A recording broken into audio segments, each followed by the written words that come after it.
Tabe has just released Arc 8 Chapter 18, and this video will be a summary of the chapter. The girl floats by, her eyes narrow. She has longer ears, meaning that she belongs to one of the abhorred races in the world, the elves. However, this outward feature is not what it seems, as it doesn't truly explain her origin.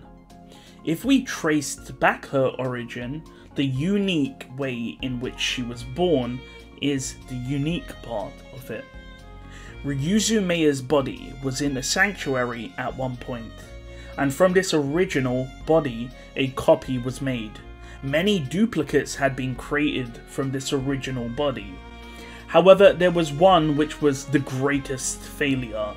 This failure arose from the Witch of Greed, Echidna, failing her immortality experiments, resulting in the creation of Sphinx. Roswaal gasped at her sight. This was a reunion which should not have happened.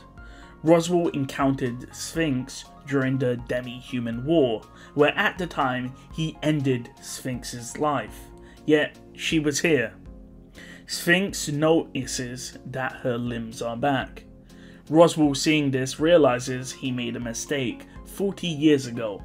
Not only that, Roswaal regretted that both Beatrice and Garfiel were present due to Sphinx's origin. Garfiel, Roswaal and Beatrice all speak out at once, telling each other to calm down and be cautious. Zelda wonders if Sphinx is a special kind of zombie, and Roswaal then goes to ask Sphinx if she became a zombie after the Demi-Human War, however she doesn't answer. Garfiel grows tired of the conversation, stating that he knows all of the people and where they are that have the exact same face of his grandma, and yet this person isn't one of them, asking Sphinx who she is. Sphinx, however, ignores Garfiel and looks at Roswaal, noticing that the manner in the environment is disrupted. Beatrice at the same time realizes the origin of Sphinx and states that she will speak to Roswaal later to get to the bottom of the situation. Beatrice raises her hand and says she won't let Sphinx get away. Seeing this, Sphinx also raises her hand, recognizing Beatrice as a threat. Sphinx then states they must be eliminated to the death. Before anyone could say anything, a blast of fire comes out, originating from Roswaal, which starts the battle. The scene changes. We see Subaru looking out of the window of the dragon carriage. Beatrice was entrusted to go elsewhere, so Subaru is worried. Furthermore, Emilia and Subaru are together, since the rest of the people are having a very serious discussion about budget, logistics and personnel. These were the fields that Subaru couldn't really participate in, since he wasn't really knowledgeable about it, so he was outside of the meeting with Emilia.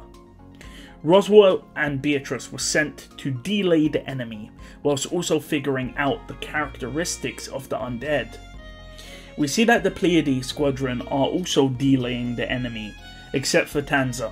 Roswaal and Beatrice's goal is to also check if the sacrament of the immortal king is behind the undead rising.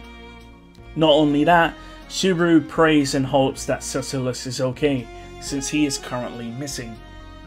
Both Emilia and Subaru are now interrupted by Julius, who enters. Subaru thanks Julius and Anastasia for helping, and Julius says that he's surprised by Subaru's attitude, asking if it's because of Subaru's current childlike state. However, this of course enrages Subaru, and he shouts at Julius, saying that being small and being in Wallachia is hell. Julius asks about Subaru and Vincent's relationship as friends. Subaru states that it's true that he's very disrespectful to Vincent, but he's done a lot worse to Vincent. Emilia, however, interjects and states that Subaru makes friends very quickly, and that Subaru and Vincent are close. Julius then asks if he is Subaru's friend, and of course Subaru says yes. Julius inquires about Subaru's body, and Subaru states that Obart did it. Julius says that Anastasia and Emilia would look cute as children, which of course excites Subaru, who thinks about a young Emilia. But Emilia is oblivious to the situation per usual. We see that Obart is also fighting the undead, trying to delay them, and therefore Julius recommends that they should ask Obart for help when he comes back. However, Subaru actually declines, stating that he needs to be small for the sake of the Pleiades squadron. After all, they are strong because they are connected together, and they are all in the belief that Subaru is the prince, the illegitimate son of the Emperor, so therefore he cannot revert back to being in his original body. Subaru also states that Vincent was the person who came up with the idea, so if there's any blame, to blame him. Of course, deep down, Subaru wants to go back to his original size, to be able to, for example, carry Beatrice in his arms again. However, he looks at his palm. Julius states that no matter how Subaru looks or what's going on, Subaru always makes the choice to help others. Emilia states that if Subaru doesn't want to go back to being normal, she can wait till he grows up again, and she will wait for him. Subaru, hearing this, starts to blush, but Rem appears, which prevents Subaru from becoming super embarrassed about what Emilia just said. We see that Jamal is with Katya, and Rem just left Katya's bedside. Julius, of course, pipes up, noticing that Rem is now awake. Subaru explains that Rem has amnesia, and of course Julius is pensive due to his own situation, being afflicted by the authority of gluttony. Julius introduces himself as Julius, as a friend of Subaru. Subaru explains that Julius helped Rem a lot when she was asleep. Hearing this, Rem sees that Julius bows when Subaru says this, and she also bows herself. Rem then states that the only thing she can do is stand around and walk on her own 2 feet. Julius, however, says that is far enough. After all, she can support herself, and the fact that she can walk around brings support to her friends. Emilia is happy with the situation and praises Subaru for his hard work and pats Subaru on the head. Rem then sees this and asks what the relationship is between Subaru and Emilia. They explain that Emilia is the candidate for the kingdom of Lagunica and that Subaru will help her become king. Of course, Rem is still sort of confused about the situation, and Julius says that as a third party, it's not her fault and to not be too sad about it. Subaru, hearing this, is distracted by the window, so Subaru peers off into the distance.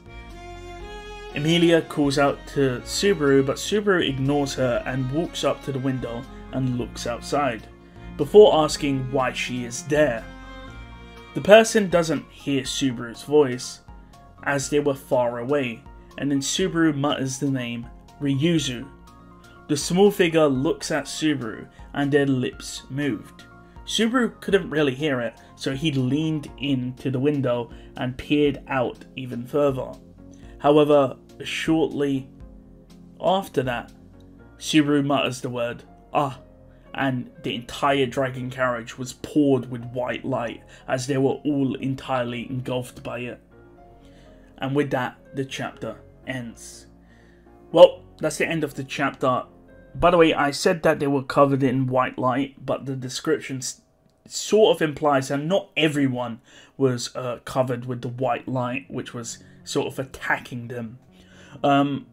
Obviously, Ryuzu, this is not Ryuzu, this is of course Sphinx, seemingly escaping from Roswaal and Beatrice. I don't think Roswaal and Dimlot are dead, or maybe they are, and Subaru dies here and he will reset and go to Roswaal and Beatrice and help them fight. But I feel like Julius is here, so Julius should be able to defend them. But this is it. I think this is the final battle of the arc. I don't feel like Arc 8 will be that long. I think this is it, the final battle. But I do feel like Julius should be able to save the day here. There's no way Julius gets one shot like this.